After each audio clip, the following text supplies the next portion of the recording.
got to feel what he felt. What did he do in 1969? 400 miles north, Sal and Ken have discovered that during the 1969 slaying of cab driver Paul Stine, the Zodiac Killer may have gotten into Stine's cab in the Theater District, just blocks from the home of their prime suspect, Lawrence Kane. I think it's going to be over here. They've set up a meeting with Roger Pearson, who has worked with the Lamplighter Theater troupe at the Orpheum Theater since the 1960s, located 2 blocks from Kane's residence. I understand that you were here in the 1960s? In '69, the Lamplighters had their first show here in 1968.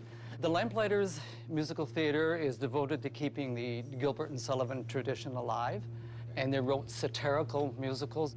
They did HMS Pinafore, did a spoof on the Queen's Navy, and then we did the Mikado in 1969. You did the Mikado play here, actually, in 1969. Yes, we did.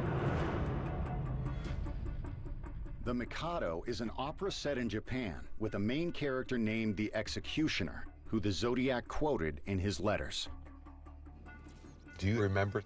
Was the Mikado playing on the night Paul Stine was murdered? Oh, yes. I was a part of that production. Wow. I remember it quite clearly. Unbelievable. The thing is, Zodiac happened to write a letter which, word for word, quoted the Mikado.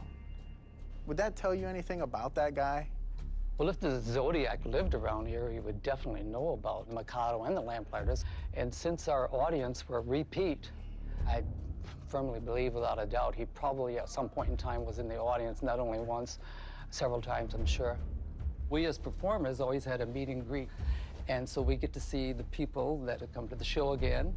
You get to know them by name and recognize them. And in fact, afterwards, when we're like getting through with the meet and greet and we're taking off our costumes, somebody would say, "Did you see that weirdo?" From the audience? Yeah.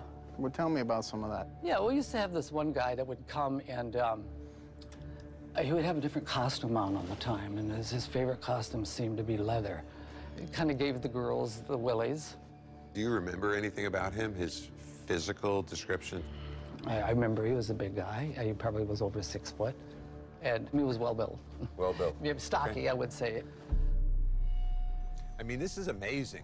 Roger's description of the audience member matches that of the Zodiac. And you add to that the Mikado was playing on the same evening that Paul Stine was murdered. And even though Lawrence Kane lived within 2 blocks of the theater where Paul Stine may have picked up the killer, Lawrence Kane wasn't a big, tall guy. He was shorter. But someone who does fit that description perfectly is our other suspect, Ross Sullivan.